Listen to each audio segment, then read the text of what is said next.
Just when you thought the WNBA was finally getting it together, finally ready to ride the Caitlin Clark rocket ship to sports relevance and serious dollars, they went ahead and tripped over their own shoelaces. And by that, I mean Caitlin Clark.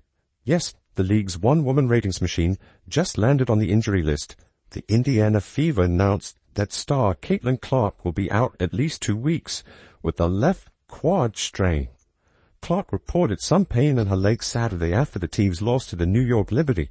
She subsequently underwent an MRI and was diagnosed with the strain on Monday. Now basketball fans are in meltdown mode. Talk shows are spiraling.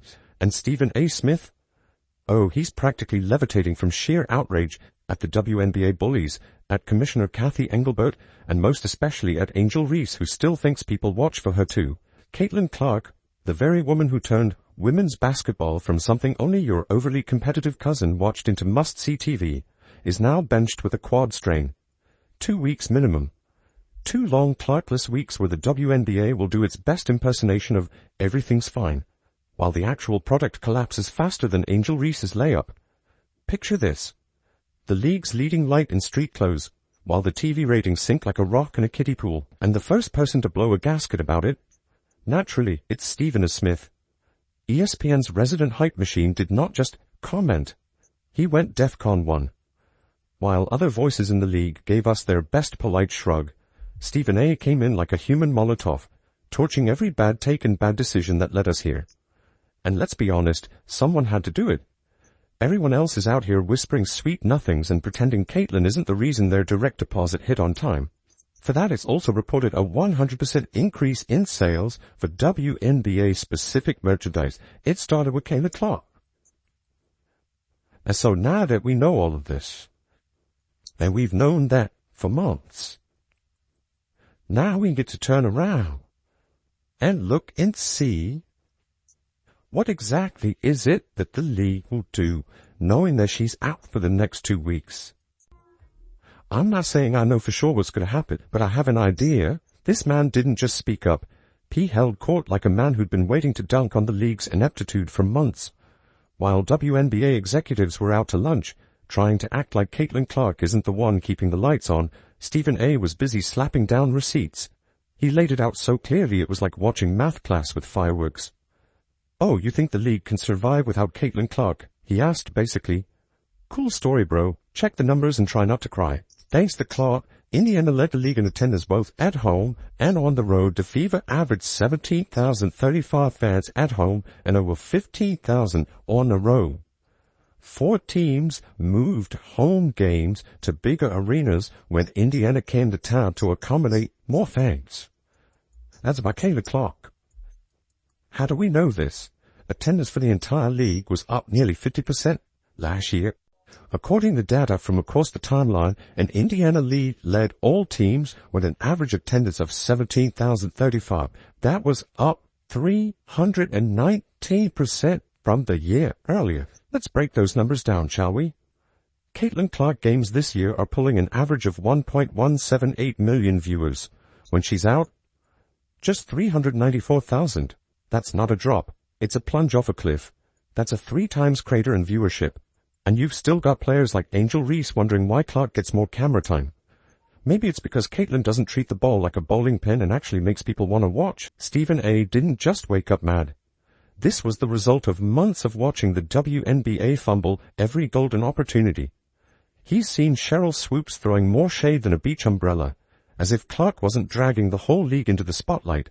And of course, Reese couldn't resist turning every moment into her personal audition for America's Next Jealous Teammate. Then there's the commissioner, Kathy Engelbert, whose entire Clark-related strategy could be summed up as, thanks for the ratings, I guess.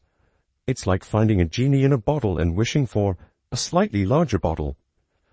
Now, with Clark sidelined, Stephen A. is basically yelling, "I told you so," from the rooftops. And honestly, he's earned it. He even threw in some classic wisdom, saying, if this is the magnetic traction that draws viewers to the WNBA and her absence proves it, then everyone needs to stand down and ride the wave. Translation? Stop fighting it. Caitlin is the show. Either get on board or get left behind, sitting in half-empty arenas with confused fans wondering where the buzz went. Became the first rookie with at least 25 points, 5 assists, and 5 rebounds in a playoff game. That was Caitlin Clark. became the fourth different rookie to play all 40 minutes in a playoff game. That was her. I'm looking at other things. 6 different league television partners. This is last year. This is last season. Because this is the Caitlin Clark that we're talking about. 6 different league television partners set viewership records this year, that year, her rookie year, for its highest viewed WNBA game. Do you know every one of those games included the Indiana Fever? Let's rewind, because the build-up to this train wreck has been a masterclass in league mismanagement. Caitlin Clark's first game this year against the Sky, a record-setting 2.7 million viewers. The highest-rated WNBA game on ESPN ever. A debut so big, even the NBA raised an eyebrow. That wasn't a fluke. That was the arrival of a generational star, and she came bearing receipts, viewers, and more jersey sales than half the league combined. So, what did the WNBA do? Shower her with love? Launch a full-scale marketing blitz? We got press releases so generic they could have been generated by Angel Reese herself. It was as if the league was afraid to acknowledge that one player was doing more for the brand than a decade of group effort. Stephen A. was watching it all build up. Caitlin's star soaring, the league quietly downplaying her, the vets side-eyeing her like she took the last slice of pizza. And now the WNBA is in panic mode, scrambling to fill the void left by the only player who can pull an extra million eyeballs by just tying her shoes. And that's the point. Caitlin Clark wasn't just another top draft pick, she was the WNBA's lottery ticket. And instead of framing it, they tried to downplay it. Now, the ticket's temporarily out of circulation, and they're finally realizing what she's worth. Meanwhile, Stephen A. is sitting back like, I've been telling y'all, you can't build a castle and then act surprised when the queen moves in. We know what she brings to the table. But people wanted to hate because why? You had a bunch of players in this league that watched this young white girl come along and take the league by storm, and they resented it because they saw the marketing prowess that she had. They ignored the fact that you got chartered flights because of this girl. They ignored the fact that ratings were going through the roof because of this girl. Instead, they resented it because they said, yo, we would do a stuff ball before Caitlin Clark got here, and y'all wasn't paying attention then. But now, the young white girl comes along, and y'all want to sit up there and shower all of this praise and all of this attention that was earned before she ever came along. The resentment is understandable, but it's not about Caitlin Clark, it's about what she represents. My point is, grow off. Bottom line, the WNBA had the golden goose, and they treated her like a regular bird. Stephen A. isn't just angry. He's delivering the reality check the league desperately needs. Clark is the draw, the face, the reason sponsors are calling. And if she's not protected, appreciated, and elevated, this league won't just lose a player. It'll lose its moment. Stephen A. Smith has been the lone voice of reason in a room full of noise when it comes to Caitlin Clark. While others tiptoe around egos and cling to outdated narratives, Stephen has been calling it like it is.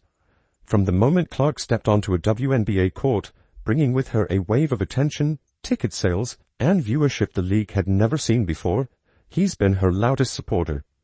And why? Because unlike the jealous murmurs from some ex-players who act like Clark's success is a personal slight, Stephen actually recognizes value when he sees it. There's real resentment out there, he said. And boy, has that become obvious now the prophecy is unfolding right in front of us. Clark isn't missing some throwaway Tuesday night game against a team nobody remembers. She's sitting out marquee matchups, the kind of games ESPN salivates over. Her highly anticipated rematch with Angel Reese. Gone. Multiple primetime national broadcasts. Kaput. The financial hit is immediate and brutal. This isn't just Indiana missing a star player. This is the WNBA losing its entire gravitational pull. Clark isn't just putting up points. She's the main reason people show up to the arena, turn on their TVs, and buy those overpriced jerseys. Take her out of the equation, and suddenly the Indiana Fever looks like every other team desperately trying to stay relevant. But what's got Stephen fuming, what really has him cooking, is that this was completely avoidable. Injuries happen in sports, sure. But when a league lets its most valuable player get slammed, hacked, elbowed, and borderline assaulted every night with no consequences, that's not an accident. That's negligence. The hits, Clark's taken this season wouldn't look out of place in an NFL highlight reel. And yet, the WNBA's response? Shrug it off. Part of the game, they say. Meanwhile, Steven's probably breaking a remote at home, screaming, "Protect her." And who could blame him? He's watching the one player keeping the league afloat get treated like just another newcomer instead of the generational star she is.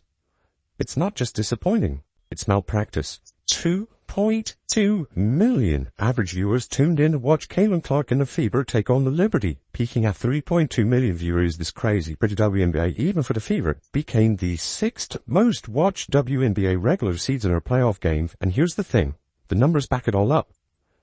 Even in a recent loss to the Liberty, yes, a loss, Clark managed to draw 2.22 million viewers on CBS. That's the second highest WNBA rating ever on the network.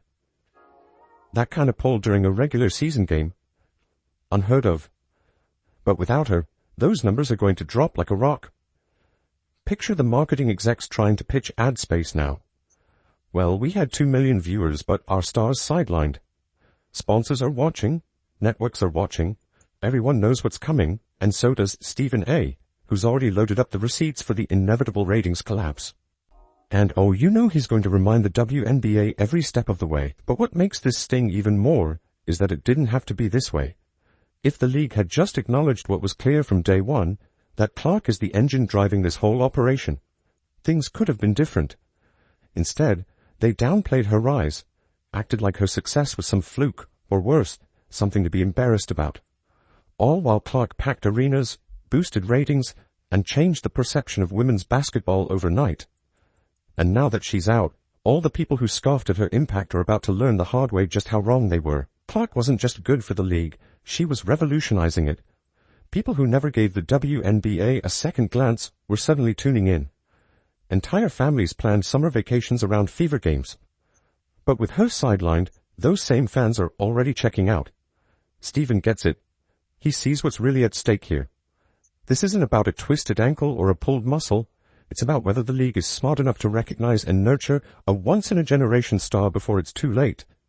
Steven knows what the WNBA leadership refuses to admit. That Clark is the linchpin between the league's struggling past and its potentially explosive future. Without her, they're right back to begging networks for airtime and hoping someone shows up to the games. Clark's not just a player. She's a walking marketing campaign, a highlight reel, a franchise in sneakers. And now, she's out. And the bridge she built between women's basketball and the mainstream is temporarily closed for repairs. That's not just a setback. And let's be real, this all could have been prevented. With the way she's been targeted, cheap shots, flagrant fouls, borderline assaults, you'd think the league would have stepped in to protect its biggest asset. But no. They let her take beating after beating while hiding behind vague statements and toothless penalties. And now Stephen A. is here, bullhorn in hand, shouting, "I told you so," while the league scrambles to do damage control. Clark's fanbase, furious. Many are already pledging to boycott games until she returns. Social media is flooded with posts from fans saying they're not watching another second of WNBA basketball until Clark's back on the court. And who can blame them? If you started watching because of Caitlin Clark, why would you stick around when she's not there? Watching a WNBA game without Clark is like ordering pizza and getting handed a salad. The excitement is gone. The flavor's gone. The thing that made it special isn't there anymore. Became the first rookie with at least 25 points, 5 assists, and 5 rebounds in a playoff game. That was Caitlin Clark. Became the fourth different rookie to play all 40 minutes in a playoff game. That was her. I'm looking at other things. 6 different league television partners. This is last year. This is last season. Because this is the Caitlin Clark we're talking about. 6 different league television partners set viewership records this year, that year, her rookie year, for its highest viewed WNBA game. Do you know every one of those games, including the Indiana Fever? So now, Stephen A. Smith, the only one with the guts to say what everyone else is thinking, is waiting for the next batch of ratings to roll in. And when they tank, because of course they will, he'll be ready with the numbers, the commentary, and the sass to remind the league that this mess is one they created. Because when you ignore your biggest star, let her take hits like a crash test dummy, and act like everything's fine, the fallout is on you. The WNBA had lightning in a bottle. Caitlin Clark was that lightning. And now that she's sidelined, the storm's rolling in. The next few weeks won't just prove Stephen A. right. They'll define what kind of league the WNBA wants to be. One that protects and uplifts its stars, or one that watches them walk away while they still have a chance to save the game.